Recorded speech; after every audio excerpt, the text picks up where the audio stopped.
Hey y'all, I'm Chip Dunham and I'm the chef owner of Magnolia in May, and I'm ready to talk you through your Pork Porterhouse Chef Box. So let's go ahead and go through your ingredients. So we have your Mexican rice right here, and then we'll start working through these cherry tomatoes that are right here. We have your chicken stock, we have your English pea and carrot mixture here, we have your ancho cream sauce, and then we have these beautiful pork porterhouses from Charlie's Meat Market, and we'll go from there. And then we have this fun stuff from here. We have some limes, avocado, onion, and cilantro. So the first step is to get your onion or oven preheated, which I've done here. So first step is to sear off your pork chops, and we'll get it going on medium-high heat. Skillet. So if you have a skillet that's large enough to do both at a time, which I don't have, but we can go ahead and sear them off individually, and we have our sheet tray right here. So we're going to get a hard sear on both sides. What's the best way to get a hard sear? So it's just go hard and fast, and have your skillet set really high. And you need to make sure you have plenty of oil in there, just so nothing sticks. Alright, so I always drop the pork away from me because you can, if I burn the wall, it's not a big deal, but if I burn myself, that's a problem. And so what we've done here is, if you can see, we've added some black pepper, but that's a flavor preference. And in your kitchen, you can do it how you want. We brined and cold smoked these ourselves, but I added a little more black pepper just for a personal flavor preference. Yeah, I mean, if you wanted to add some salt or red pepper flake, you can kind of do that to your taste to add whatever flavor you wanted to the dish. I see that you're kind of going really high heat with this, Chip. Is that really what you suggest that they do? Well, we have a good hood vent at our house, so to get a nice sear on it, I suggest it. But if you don't, you can go low and slow and go from there.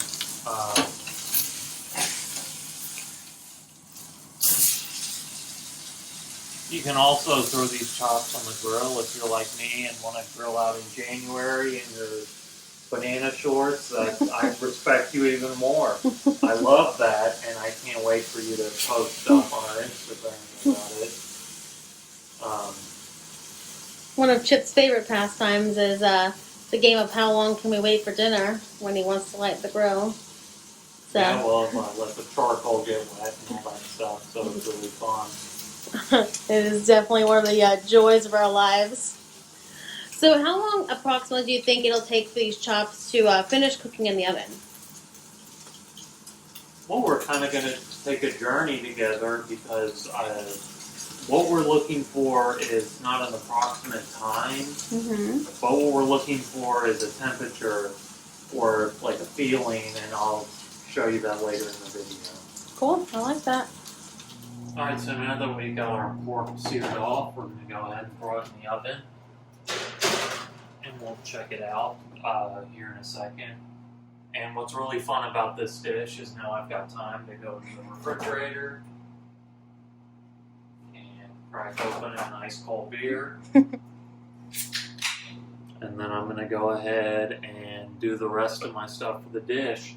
So it's really simple at this point. We'll go ahead and add all our vegetables into the pot. And the rice, which we already have cooked off for you. And then we've got our chicken stock as well. We'll add that in, and we'll turn it on. And we're just warming it up at this point. Can I get a little pot shot there, Chip? Awesome, thank you. And we'll use our spatula to mix it up. And all we're doing is we're just making the stock cook down and our rice heat up. Alright, so we've got the rice cooking down with the broth at this point. So now we're going to go ahead and make the avocado salsa for our dish, and then we'll heat up the ancho cream sauce.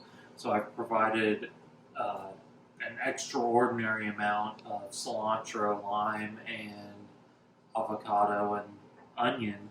So this is really your opportunity to be creative. I love onion, so I'm going to go ahead and add all this to the dish. And I'll just go ahead and dice it up like so.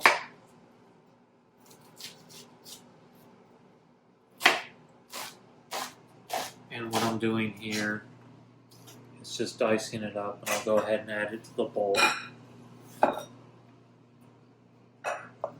And then Amanda doesn't like lime that much, so I'll go ahead and just add half of it. And we'll allow her to taste it, and then we can add more to the avocado salsa. But that's totally up to you. If you like lime and you want to add it to that, or you want to add more than that, that's fine. So we'll go ahead and cut the avocado in half. And this is a very ripe avocado. So the seed came out very easily. And then we'll go ahead and drop the avocado into the bowl. It's sticking.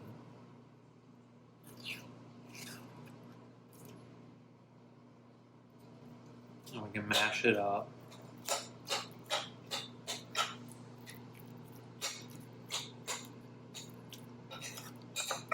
And it doesn't have to be pretty or anything, you just mash it up.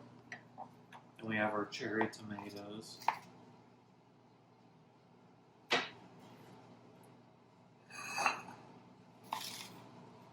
And as always, I love to see how fruit looks. So I just cut tomatoes in half, but you can also cut it in half like that. You know, this is really up to you and how stuff looks.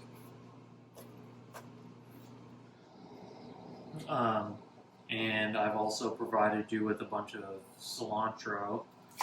So I'll go ahead and cut that off. And this is also totally up to you as well.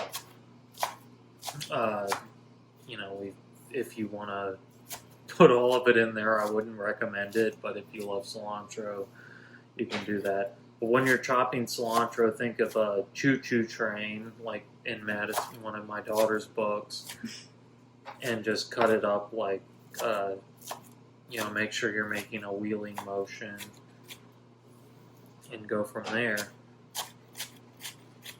And you can cut it up very fine as well, but if you don't, you know, you want a more rustic look like we have, you can do that. And just mix it up. Make sure you always taste stuff. Yeah, I mean, don't forget to add a little salt, pepper if you want it. Or like Chip mentioned, you know, cayenne pepper is not a bad option too. And we can add some salt right now, because we haven't done that yet.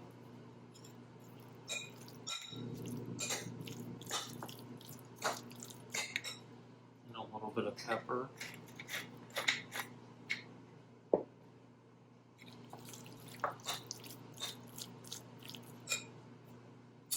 can taste it real quick.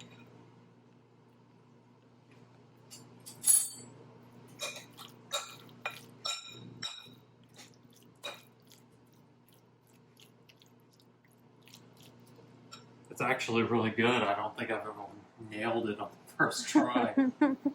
No, I'll be the judge of that. So we'll set this to the side now.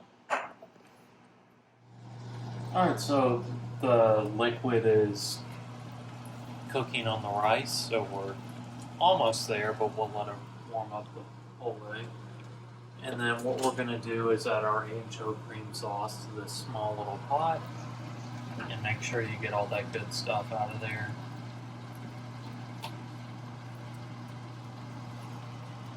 And we'll hit it with a little cream. And turn it on.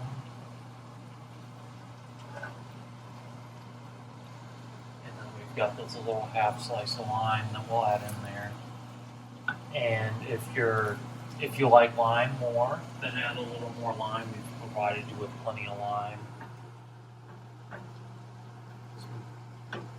Mix it up, and we're gonna go ahead and let that simmer.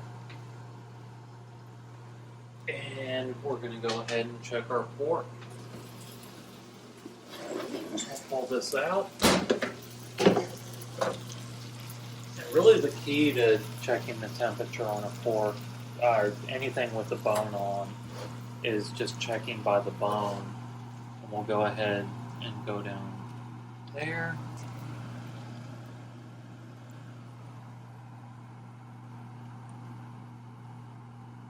And what we're looking for is 165.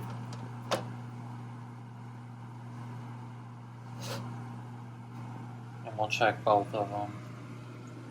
So what we'll do is this smaller chop is ready to go, and that's perfectly acceptable because, you know, this one has a little more time to go. So we'll put it back in the oven.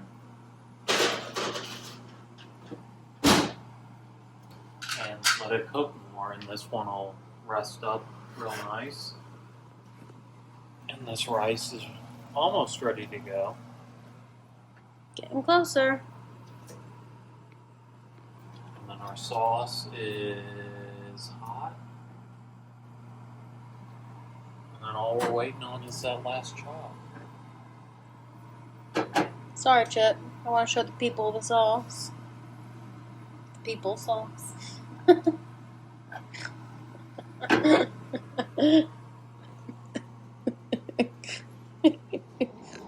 Alright, so we're going to check our pork in the oven. Pull it out. That feels pretty firm to me, but if you have a thermometer, you just go ahead and check up by the bone. And it's at 160, so we'll go ahead and pull it out. We typically prefer our pork chops a little bit more on the juicy side, right, Chip? So we're ready to plate up, and we have these fun Fiesta plates from 1997 that we're going to use up. And go ahead and put our rice in the center of the plate.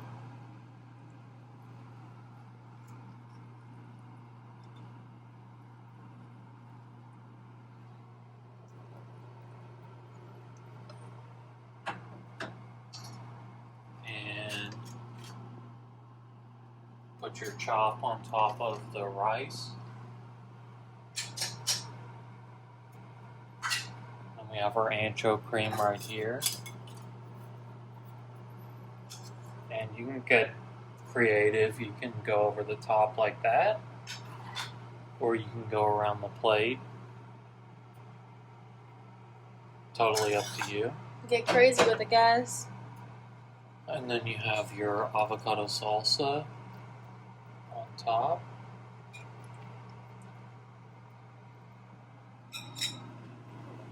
And we also gave you all the cilantro. So if you like cilantro, I know Amanda hates it, so I'll just put it on mine. But you can garnish with a little chopped cilantro as well. Alrighty, guys. Well, thanks for joining us for the Pork Porterhouse Chef Box. We had a lot of fun with this dish. It's relatively simple. It's just the hardest part is cooking that pork right, and I have faith in you guys that you're going to knock it out of the park. I hope y'all enjoyed this one. We are constantly going to be changing our social media, as you probably know, so keep an eye on that. Tag us, share your posts, and we will definitely share those back to social media for you guys, especially if they look bomb like those do. Anything you'd like to add, Chip? Well, we can't wait to see what you guys create. This is literally your kitchen while you're using our boxes and stuff, but feel free to be as creative as possible and grab Shell Dude. Grab Shell Dude. Don't forget to check out what's going on next month for those chef boxes. And hit us up. Any questions, concerns, or comments, we're here for you guys.